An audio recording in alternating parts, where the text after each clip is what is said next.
Good afternoon, everyone. Good evening, good morning, wherever you are in the world. It's CPI Day in the United States, key event of the week as far as the data is concerned.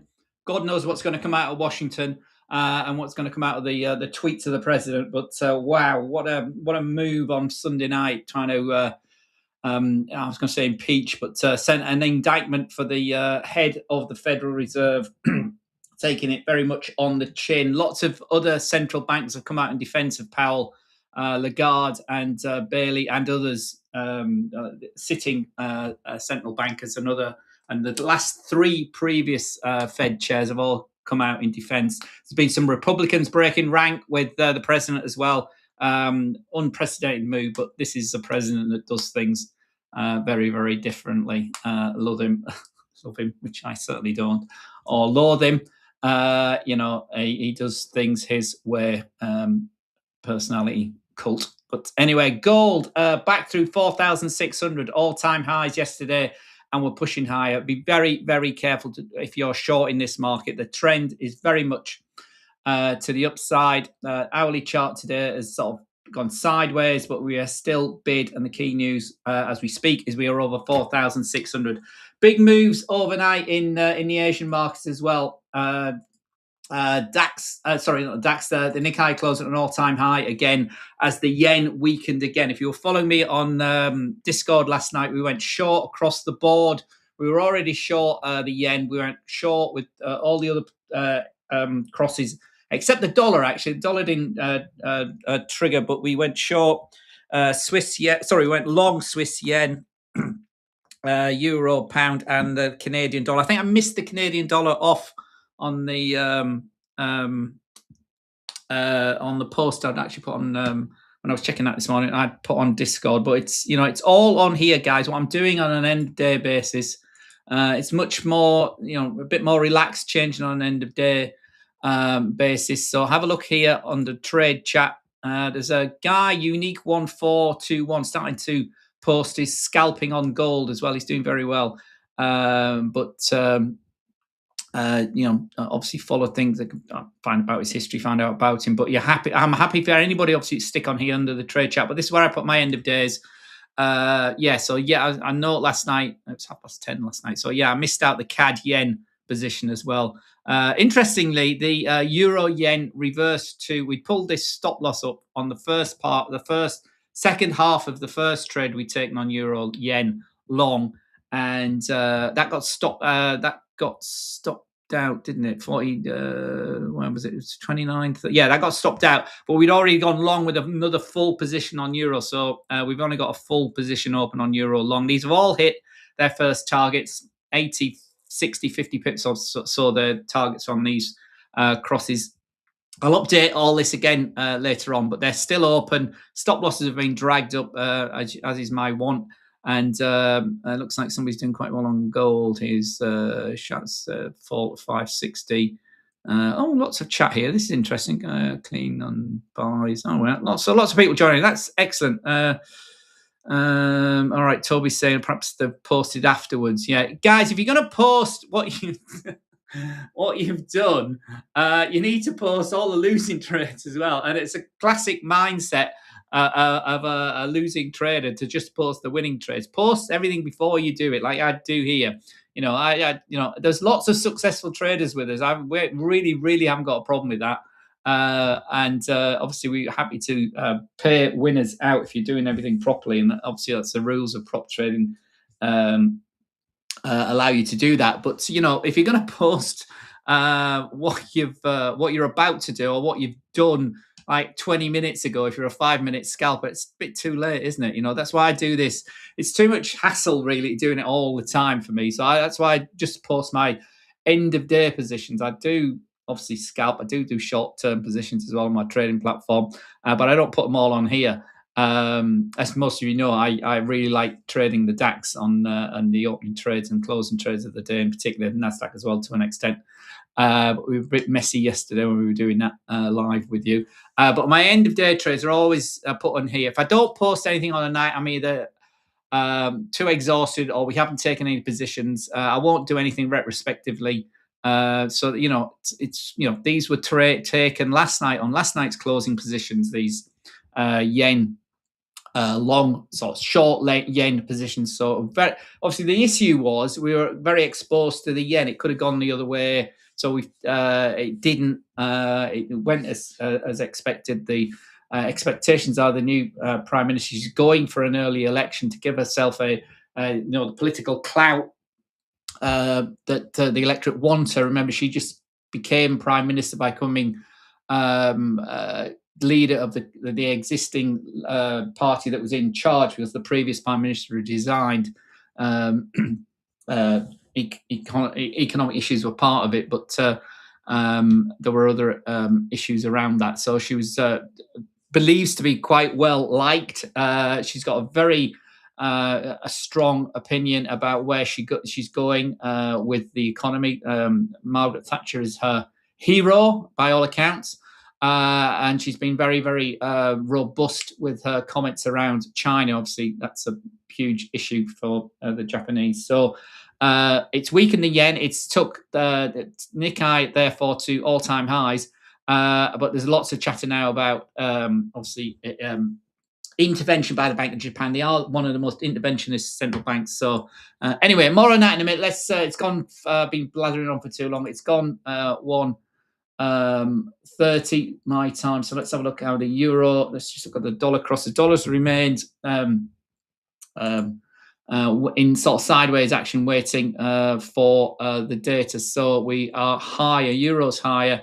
116.72. Just bringing the 5-minute chart. See the spike. So we've been dollar had been improving for the last half an hour, but big move up. Let's have a look at the calendar. See what it's saying. 2%. So it's actually weaker than expected. It's actually come in line with it. So I'm surprised we've had any move, to be honest. The chatter was it may have spiked higher. It's actually lower again. Remember, there's lots of debate about how clean this data is as well. Remember, there was such a big fuss last time for the November data being a spiking lower. So core, interestingly, is coming less than expected. It's quite a significant dip from expectations. It might not look a lot, but 0.2% compared to 0.3% on a monthly basis for the core measure of inflation is quite a good beat.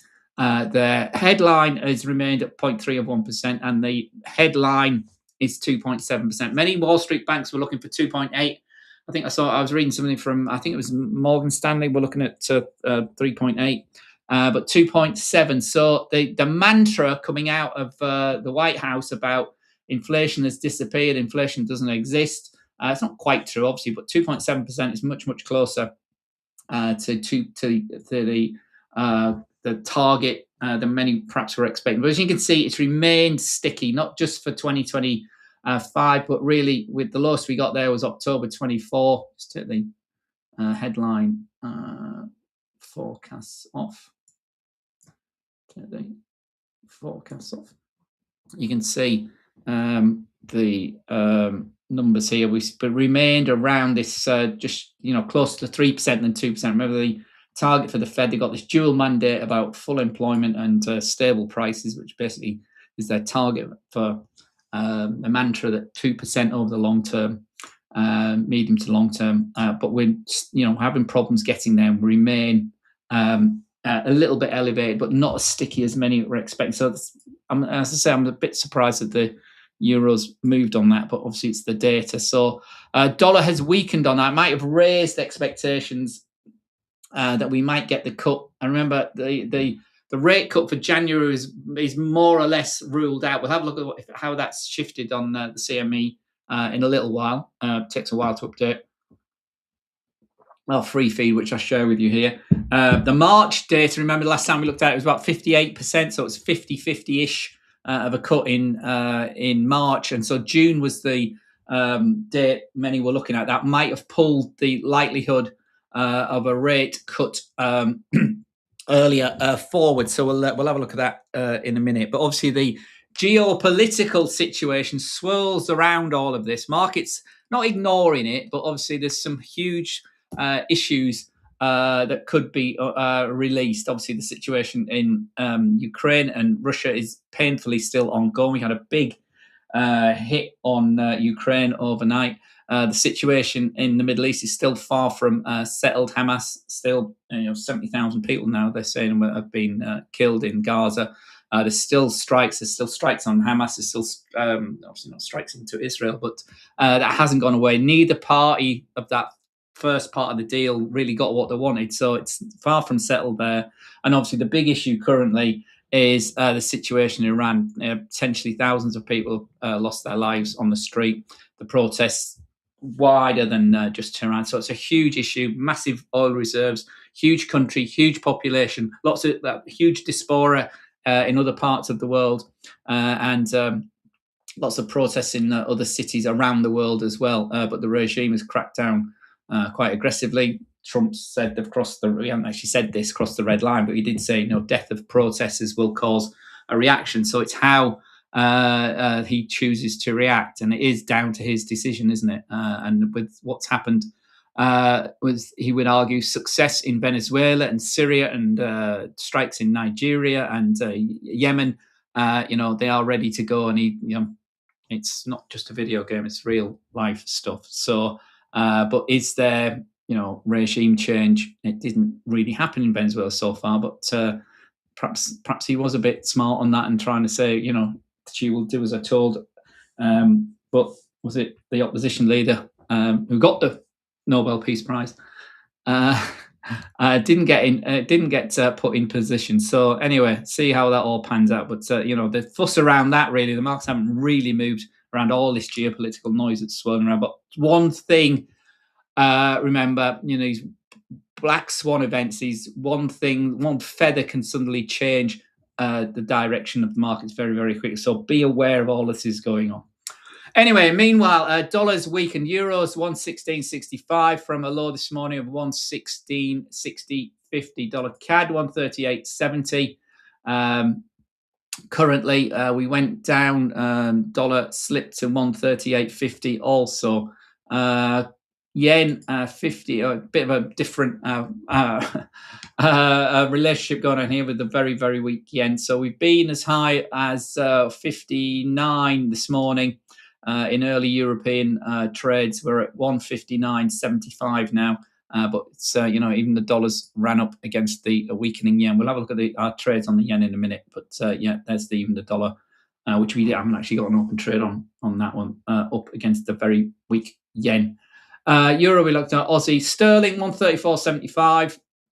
Again, that's a bit of a muted sideways action for sterling here today. It's gained yesterday. Gained on the open. Yesterday, the dollar's weakened. This has obviously had a good run for a while. Dollar turned around yesterday, and it sort of held most of its gains against the dollar. So the weakness for the dollar. So here you can see that leg is clearly over. It's a bit early to say that leg's over, but if we did this on your hourly chart, hourly trade is there. So the top at 35. The low at 33.90 went under 134, and we're stuck at the 50% of that retracement top. There we go. As if by magic. Don't you just love Fibonacci? I do. I do. But there we are. Breach 38, stuck at 50. So we're meandering between those two at the moment, oscillating between those two at the moment.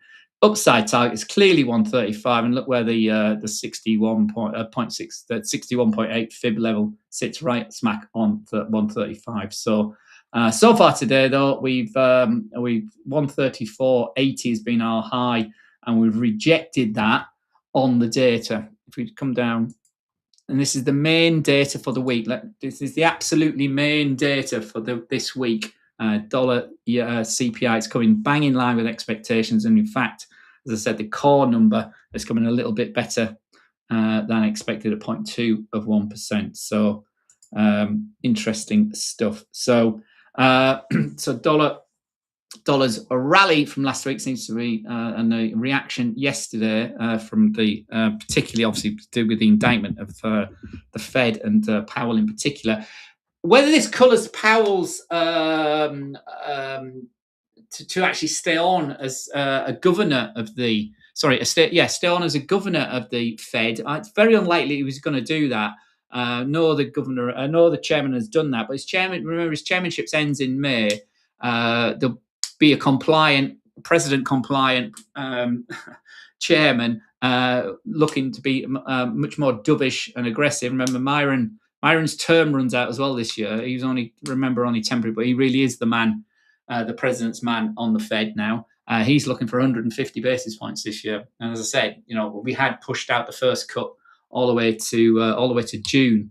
Or it looked like it was going to be June so far with the data. We'll see how that's changed expectations at the moment. On again, no big surprise, no spike in the inflation area. It will add to the president's argument that there isn't any inflation in the economy. The tariffs are benefiting the US economy. Blah blah blah. It's been 10 months now since that first hoo-ha at the beginning of April.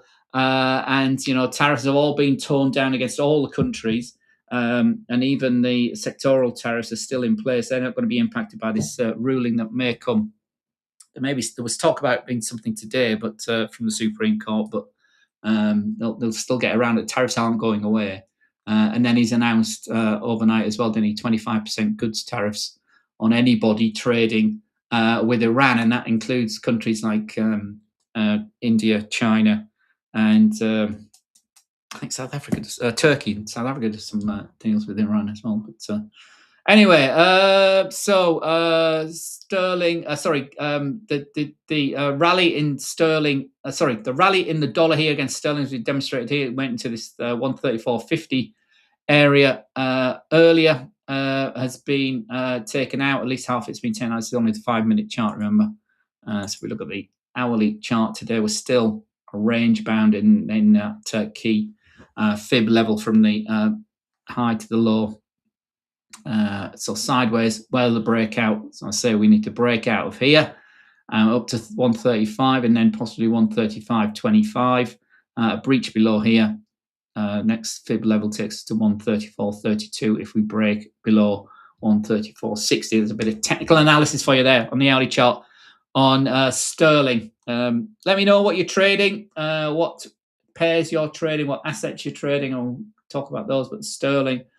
So the main news of the day, inline inflation reading, and markets really quite a negligible move on the forex markets at least. Yield may have tweaked a tad, but it's really very much in line. We were at 419. I noticed on the 10 this morning, and we'll have a look at what the stock markets looked like. We were positive yesterday into close. We were up 11.6977 on the S&P 500 yesterday. The Nasdaq was up 0.26%, and the Dow was up 0.17%. So we went to all-time highs again yesterday. Excuse my top of my head. And interestingly, I was looking at the DAX yesterday on a daily basis, and we're now, just look at I'm going to go to the indices. Indices. Let me just start with the DAX. That's why I was having a nose about this morning. 2 failed trades actually this morning on the 5-minute time frame, but there we go. Such is life. If I just go up to the daily time frame, you see here, it's caught my attention this morning, this continuum green run. So we've got 1, 2, 3, 4, 5, 6, 7, 8, 9 days continuously up. So a 10th day rally, and that's it's 10. It's a round number. Is it going to flag out at 10? And I looked back about when the DAX last did this, and I had to go all the way back. I can't do it on this platform. I had to go all the way back to 2014 before we had a 10-day consecutive green candle rally for the DAX. So and even here, let's just zoom this in. You can see here how high the I'll just move this up just as an example. One of the technical indicators here, the K and the D line here, how high they have got here, 98 and 97 respectively. We don't get these highs, so there may be some profit taken on this rally on the DAX. And as I say, this will be if we do finish positively today on the DAX, it'll be a 10th day, and the last time that happened, I say, is over 12 years ago now. So anyway, just sort of noodly sort of thing, quirky thing. I go and have a look at when I see these sort of things. So it's a very strong move for the DAX. A lot of this is obviously on the back of the defense sector. German, we had that big spike, didn't we, last year when they increased their fiscal spending and commitment to spend more on defense. That is rattling around. The said about troops on the ground in Ukraine, the Europeans supporting Greenland. Oh my God. If the orange one actually tries to take it by force, what a carry on, eh?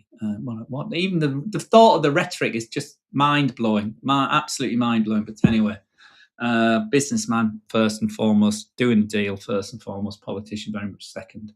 Um, anyway, yeah, I mean his announcement yesterday about the cap on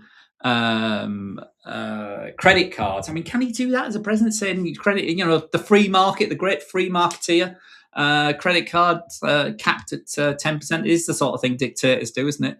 But that's creating sort of obviously the credit card companies and the banks all sort of squealed, saying, well, that's going to deny credit for people. The flip side is that, well, its credit's too high, so that should be good for people eventually. But it's going to be a drag. He wants rates to be cut. This is going to be the opposite of that. Tightening of the credit cycle. So anyway, he throws these things out. He's probably forgotten about it by tomorrow, or his people have forgotten about it by tomorrow, and it's done thing. But he did that last week as well about the housing market with Fannie and Freddie, the mortgage setup, the way people do mortgages in the United States. They're on fixed terms for a fixed 30 years. It's different to the European mortgage market, certainly very different to the UK mortgage market. And so, again, he talked about those being taken into account, obviously all looking politically to November, and this affordability of the average American is still feeling very, very stressed and very, very anxious about the dollar in their pocket, despite what's the rhetoric that's coming out of the White House. So anyway, where was it? Yeah, that was the DAX. That was the DAX this morning. So as far as the US is concerned, we're 45 minutes away from the open. Let me just pull that down. S&P, I'll say yesterday was new all-time highs yesterday, and we're doing it again today, intra day. So fourth day high for the S&P 500 here. We've been as high as 697 this morning. Remember our extended fib level of that last down leg we talked about beginning of the end of December, 7,000. It seemed like it was inevitable once, twice. Now we've gone through this top level here and we're moving higher. So 6,982 within a striking distance. So the CPI bang in line with expectations, not impacting really the S&P. We come down to the daily time frame. So we'd got higher last night, and I say the weakness of the dollar immediately spiked stocks to new all-time high, 69960 on my platform here, 6997. So S&P up, the Dow presumably similarly. There we are, 5 minutes, the 1 hour time frame. So it's been drifting lower, but higher as well, 49,700, 49,727. That's our sort of next target level for the Dow from the last leg down. Again, you could have done another one here, but that would have been to the downside. So, split move. This might not be inevitable because we've got this leg now here on the hourly chart. But, I think it was a daily chart, wasn't it? And the Nasdaq been propping everything up. Again, that's not all time. Oh, is this all time? Let me just check. I don't think it is. The Nasdaq, is it because we didn't get to those daily highs? No, there's still this level through here, 26,200, isn't it? Yeah. So, but we're still moving higher. I've done the down and up multiple fibs on that one. So next upside target through this top here is 26 and 68, or 26 and 70, call it for a round number, 26.70, 26.070 upside target for the Nasdaq. If we can break where we are now and get over into the Bollinger Band to the upside. So again, third consecutive day at the moment to the upside for the Nasdaq. So benign inflation number as far as the variance from what was expected. Still not. It's still sticky. You can, I would argue, 2.7%. I'd have to look at the details. I actually haven't seen here at the moment. So, but certainly, it's benefited. Stocks, dollars come under a bit of pressure, and we saw earlier with the gold, we were over 4,600 again, and Bitcoin, interestingly, another one that went to a key level, and we're holding it today through 92,000. So a key 92,000 level, we held it for a day and a half last time we went through it. At the beginning of the month, here we are a week or so later, and we're back to 92,000. This is the daily time frame. It's on the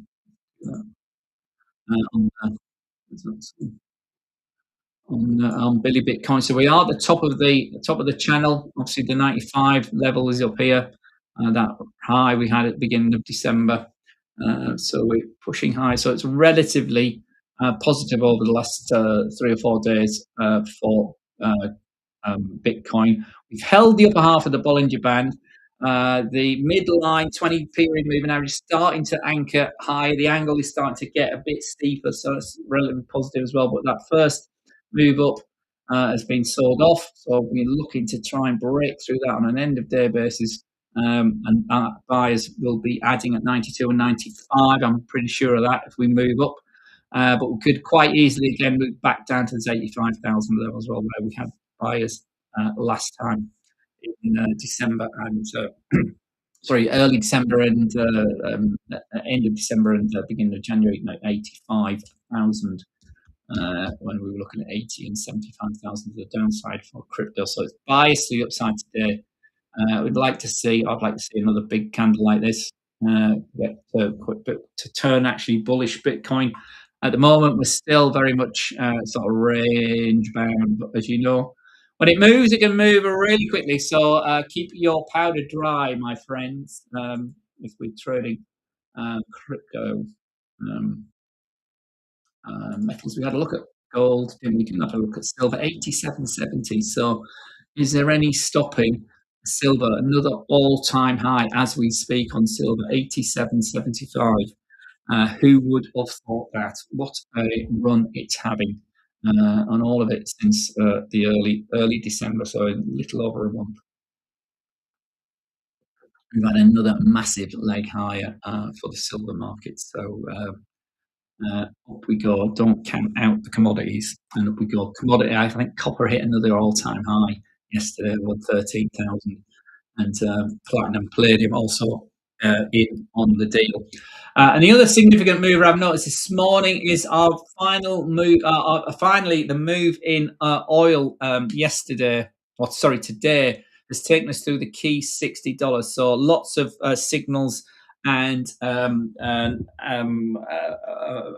what's the word? Alarms being triggered at $60 for Brent. So sorry, for WTI. So we're through $60. It's had a 4-day spike up from the 8th. And what happened? What happened in Venezuela was back in. It wasn't on the 2nd.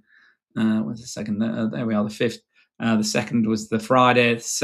But that Monday we rallied, then we sold off and we went lower. But we've back through that close on that Monday, following the kidnapping of Maduro, and we've managed to move higher. Obviously, all the political shenanigans going on in Iran isn't helping things either.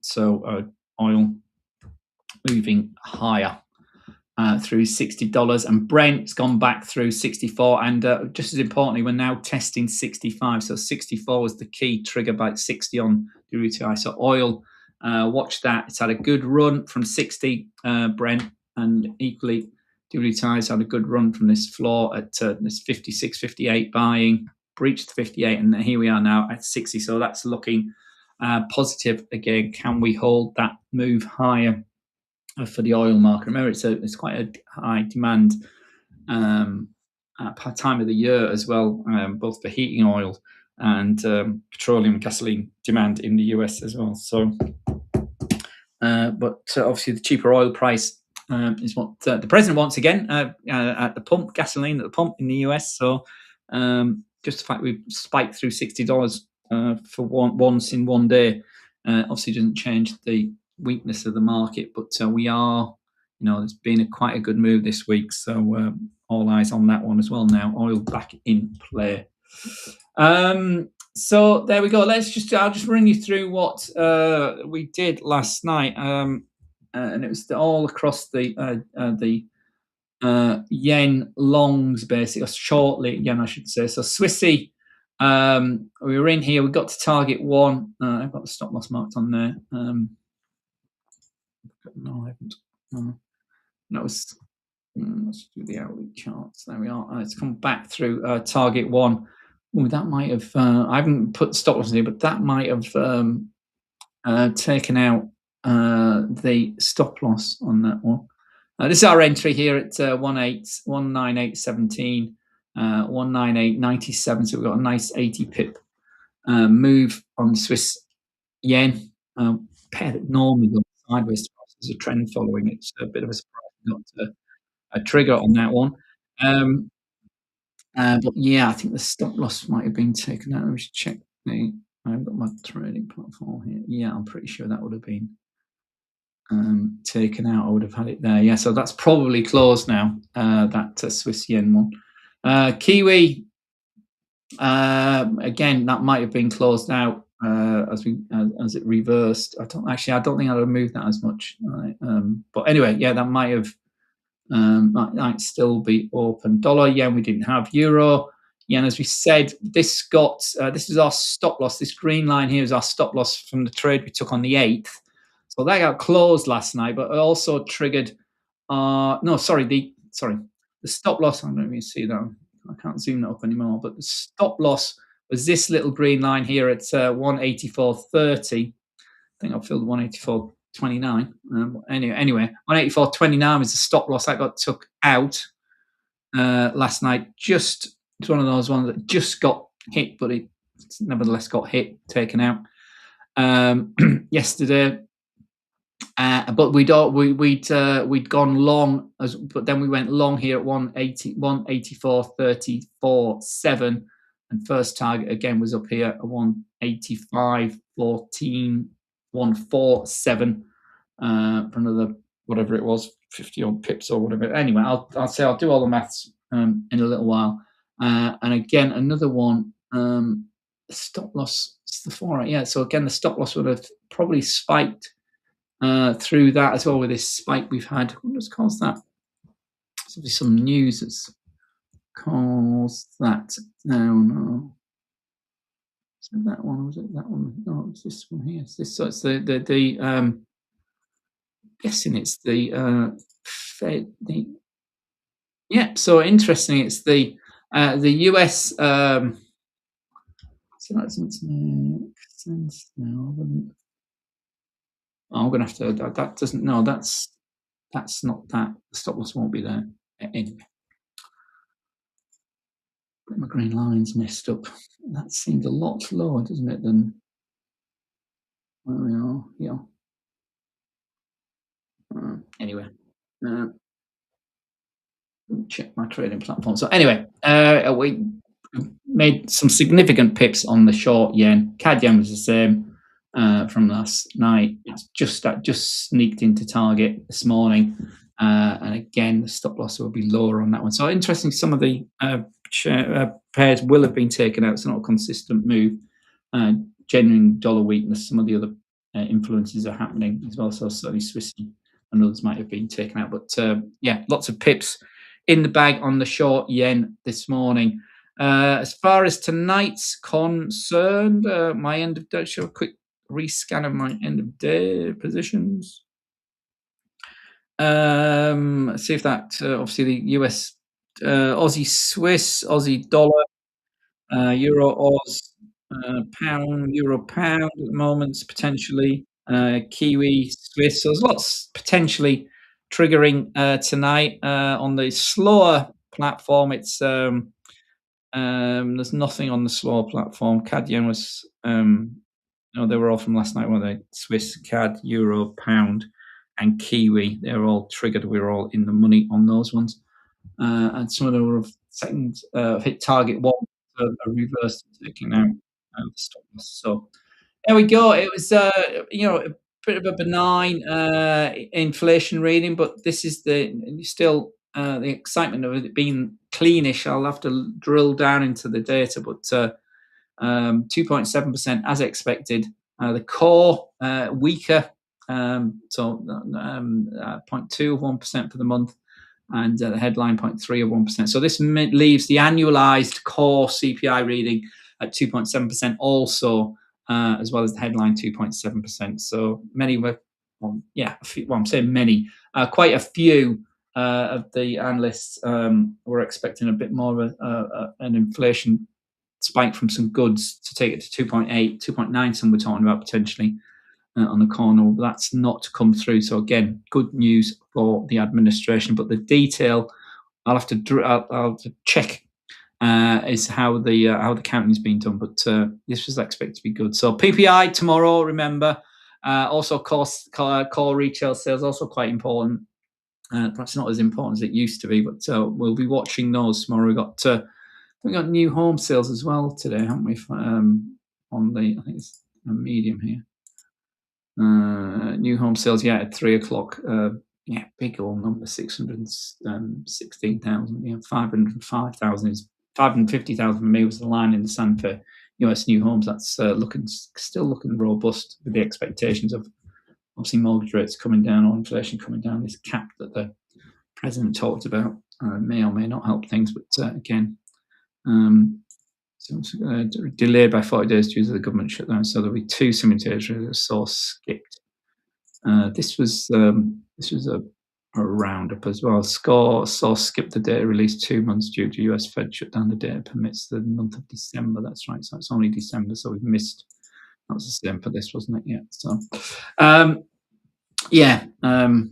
what was the headline now? Government consumer pricing and US inflation could offer clarity after shutdowns. This MPC, that's what we've been talking about. But that's more important. That headline there: Fed independence threatened by DOJ subpoena. DOJ subpoena, I should say. So PPI tomorrow, retail sales tomorrow. Keeping that open, an open eye on. New home sales, and Trump, that's just popped up, due to speak at the Detroit Economic Club. So he'll be banging on about inflation, banging on about the economy, about housing. He might have another surprise announcement. It's unlikely to be in the new Fed chair, or is it? Who knows? Who knows? Try not to front run Donald Trump, that's for sure. Anyway, guys, I will see you tomorrow for PPI and the retail sales. If nobody's got any comments or anything we want to have a look at, I'll wrap this up and go and get some lunch. I will do that now. Okay, take care, everyone. Be safe. And remember, we are the prop trade. We are the grown-ups in the room. Lots of different type of accounts available now. Lots of account sizes, lots of competitions. We've just launched our 26... Oh, excuse me. Excuse me. Our 26% discount. Have a look. Check that out. Let's see if I can find it for you on our what's it called? I have so many tabs open. I can't find it. It's not on there. It's not on there. Where's it gone? I've lost my Discord chat. Where did that go? I must have closed it down. The things you do when you're trying to multitask. Announcement page. Where's the active promotions? Here we are. So, guys, this is our Discord group. Remember, choose any classic account, 1 or 2 step, and you get a 26% discount. It's a massive monster discount with the code New Year or NY26. Keep 100% of what you make. Only available till the 18th of July. So June, you've got 5 days. So 26 off and keep 100% of your profits. Not 80%, not 90%, 100% of your profits on classic accounts, either 1 step or 2 step. Offers available until the 18th of January. The 30% on the Flex account, that's finished now, hasn't it? Reduced. Actually, that might turn out, yeah, from $7. Have a go, see if that will, or 30 off, or 30% off a flex account. Different types of accounts, so we're doing different types of promotions on different types of accounts. So keep in touch. And I say I will see you tomorrow for the PPI data and probably more important, the retail sales data, given the holiday season. But again, due to the government shutdown, there's obviously not going to be a clean data for a month or two yet. So look at the February and March data. Okay, take care, everyone. See you tomorrow. Be good, be safe, and keep in touch. All the best. Bye bye.